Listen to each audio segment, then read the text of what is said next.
listening to Piketty's sort of history of capitalism in 5 minutes gives you an idea that essentially inequality is a political choice.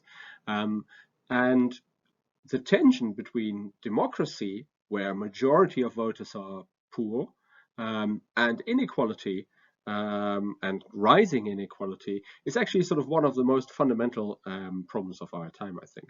And there are two models that I will present to you now that basically help us sort of understand this tension, this mechanic a little bit, and understand sort of the idea of redistribution. And this is basically the Meltzer-Richard model, but first we do a simplified version of this. Remember, a model is a simplified version of reality. So let's return to our model, to our cookie society, where there are 50 cookies, but they're quite unevenly distributed. Gini of 0.6. And what if this society is a democracy? What if these 10 people or 10 families get to actually vote on well, how much state activity there should be, how much redistribution there should be, how much taxation there should be, whether taxation should be progressive. Well, so let's think about this in a very simplified kind of model. So let's assume that the government's only role is redistribution. In reality, the government, of course, provides many services, thinking about healthcare perhaps in the UK, or public defense, other public goods. But let's simplify away from these kind of provisions and think about a redistributive component. Many governments provide social transfers to people in poverty and provide sort of progressive tax system that basically has a redistributive function. So let's assume that the only purpose of the government is redistribution for this point.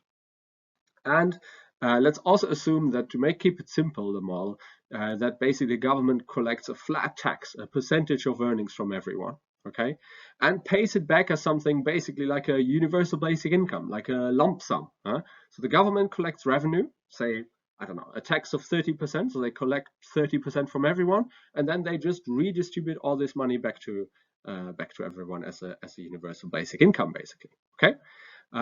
What happens then? Well, we can think of this as a sort of one-dimensional policy space, because if all the money is redistributed, the only question really is how much taxes should there be if it's a flat tax. So all these 10 people can basically think about, okay, so what is the tax rate you would choose in this scenario? So all of the voters would choose a tax rate between 0 and 100% in this scenario. And obviously, this is a game I usually play in the classroom, so we just kind of have to do a thought experiment now. So voters have to choose a tax rate between 0 and 100%, and that determines how many of their cookies, or which fraction of the cookie, I guess, is taken away from them and then redistributed through the states as a universal basic income. So what is your ideal point on this one-dimensional policy space? What is the ideal tax rate for each citizen? That's a good question. Well, given that I said the tax is flat, and given that I've said all the money gets redistributed back as a lump sum, as a universal basic income, then what is the thing to think about here, the calculation, so to say, for each voter? Well, the pre-tax pre-distribution income is X, right? So number of cookies, 1 cookie for the poorest 40%, 2 cookies for the middle class, and so forth. Then your after tax and transfer income is what?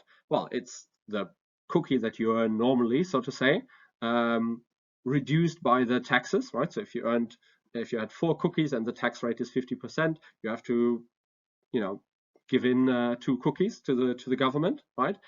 But you get a transfer as well. So all the cookies collected divided by the number of households in this scenario. So let's think about this for example, for the poorest people in society here. So the ones with 1 cookie. What could they do? Well, if there's 0 tax, they get 1 cookie. Okay. If they the choice of the democratic choice of the population as a whole was 50% tax, right? Then what would they get? Well, they would start with their 1 cookie. They would give half of it away to the tax man, right? And then in total, 50% of the cookies would be collected. That's 25 cookies. So everyone would get 2.5 cookies as a universal basic income, right? So for the poorest, that would mean that they now have 3 cookies. 3 cookies is a lot better than 1 cookie. So the poorest would be quite happy with a 50% tax rate, say. Could they ask for an even higher tax rate? They sure could. So what about 100% tax rate? Confiscatory. The state collects everything. The state collects all the cookies and hands them back out as a universal basic income. Some sort of communist utopia. What happens there? Well, for the poorest, they start with their 1 cookie. They have to give it to the taxman, but they get 50 cookies in total. Divided by 10 is 5 cookies. They get 5 cookies back. So the poorest in this scenario are much better off in a sort of tax everything, redistribute everything kind of scenario. What about the richest? Well, the richest start with 25 cookies. If they have to give all of them away, they only get 5 cookies afterwards. That's not a not a good deal, is it? So some people would want, complete redistribution of income. Some people would want 0 taxes. Who matters? Well, we know already who matters, of course. The median voter matters, right? So let's assume that this is a simple political system where there's 2 parties saying they can make these offers. What would they gravitate to? Well, they would gravitate to the median voter. And we know in this scenario who the median cookie monster is, and the median voter is. Well, the median voter has 2 cookies. So what does this calculus look like for the median voter? Well, the median voter or median income earner starts with 2 cookies.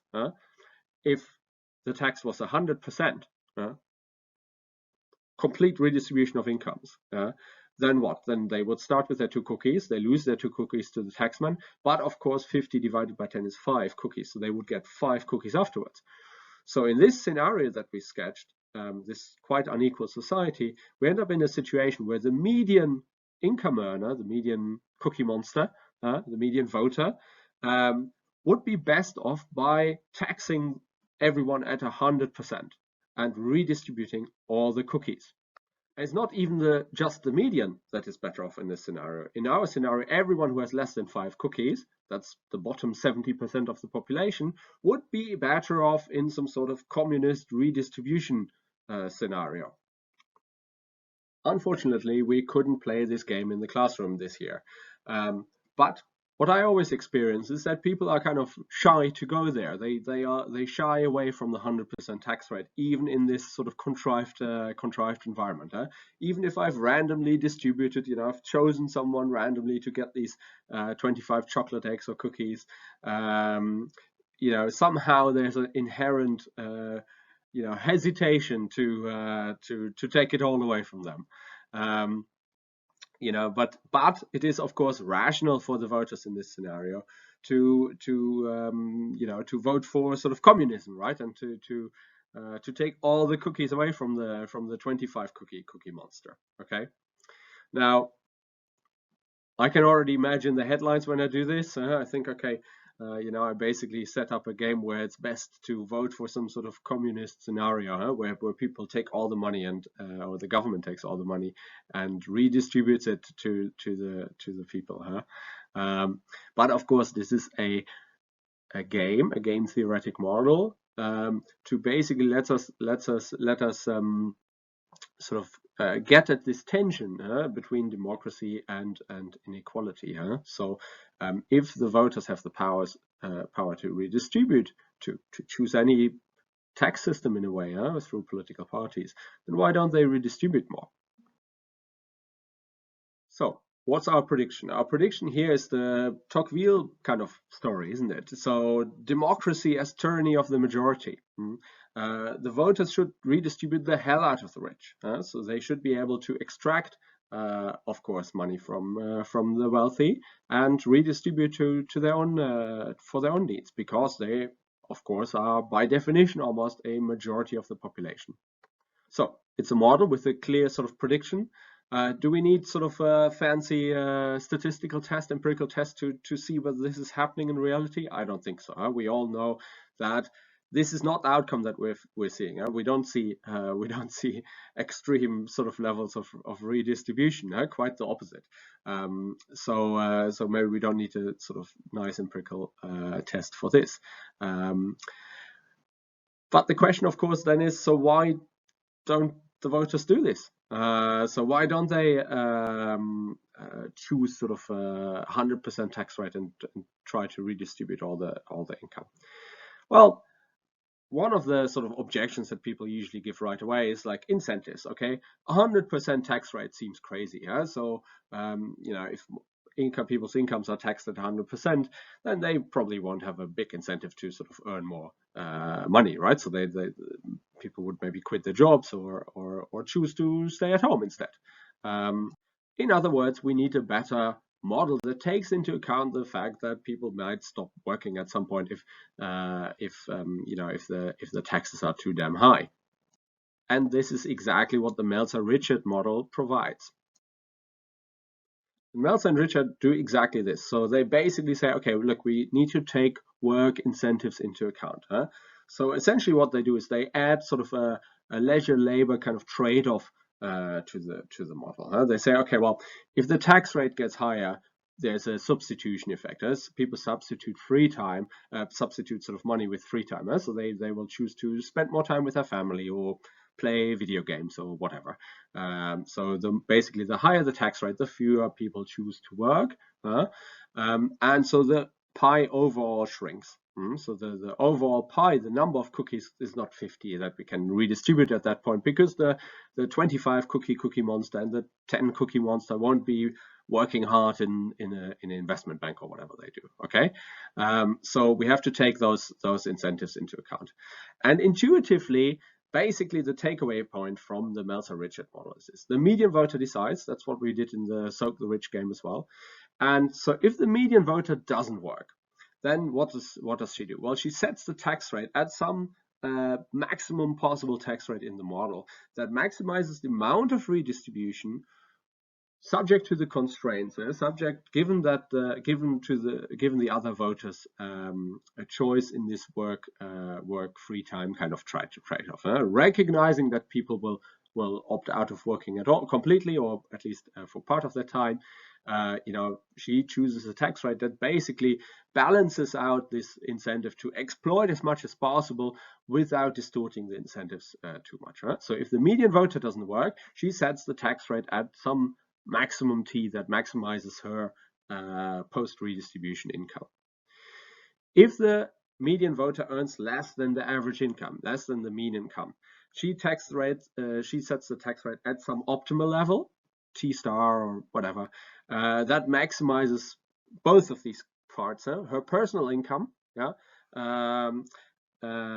plus the redistribution that she gets. So some lower tax level than the maximum tax level, perhaps, but somewhere between that and zero. And if the median voter earns the average income or more, then she sets the tax rate at zero, of course. Okay, so if you already earn more than the average income, basically you don't want to be taxed in this kind of system. So there are basically three scenarios, and the maximum extraction sort of point, the T max, is the interesting one. So if the median voter doesn't actually work, what is the maximum revenue they can extract from the people who are working? And if they do work, what is the trade-off that they face, and what is the tax rate that they choose then? This is a much better model than the one I presented earlier. So it does away with this weird, 100% tax rate. It's a level lower than that.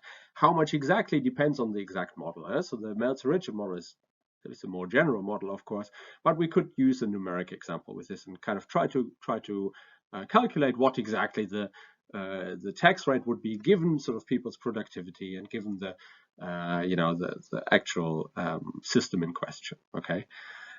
It's a much better model. The prediction, however, is somewhat similar in the sense it doesn't predict the weird like communism outcome, but it predicts basically that the bigger the difference between the average income and the median voter's income, the more redistribution there should be. So if the median voter is poor relative to the average income, then they would want more redistribution. And if the median voter is quite rich compared to the average income, or has the average income, then they want no or little redistribution. And I think it makes sense to think about these predictions from the Meltzer-Richard model in two ways. One is in terms of who gets to vote? What is a democracy? So democracy is characterized by alternation in power and sort of a mechanism to select leadership, right? But there's also a component of sort of size of the franchise. Dahl's polyarchy kind of question, right? So how, what part of the population is part of the franchise? Are only a few rich people voting, or is everyone voting? So when we think about franchise extension, when we think about sort of who gets to vote, I think the prediction of the Meltzer-Richard model works quite well. So we see very little redistribution in societies where only sort of the landed elite gets to choose, for example. So thinking about various countries before the sort of franchise extension of the 19th, 20th century. So if we think about sort of expansion of the electorate, I think there's good evidence that basically democracy brought on more redistribution. But the other predictions, or more clear prediction in general, more general prediction maybe, that the greater the income difference between the mean income, average income, and the median voters' income, the greater the level of redistribution. Or in other words, if we want to formulate this as a hypothesis, the higher the inequality, the more redistribution. This is something we could think about testing today, of course.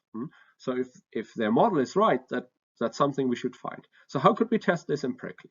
Well, we could, for example, think about countries. We could look at this cross-nationally, right? We could think about, well, maybe there are some countries with higher sort of pre-tax and pre-transfer incomes, right? Gini, inequality.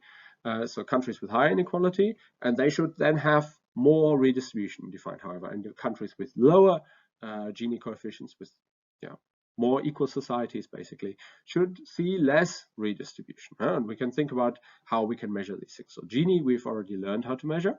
And redistribution, for simplicity, we could think either about transfers in general, or we could think of sort of more holistically as the size of the government in general. And that's what a lot of people have looked at following Meltzer-Richard. Basically, the relationship between pre-tax Gini and the size of the government cross-nationally. And that's something we're going to do now ourselves using the software we'll be using in this course.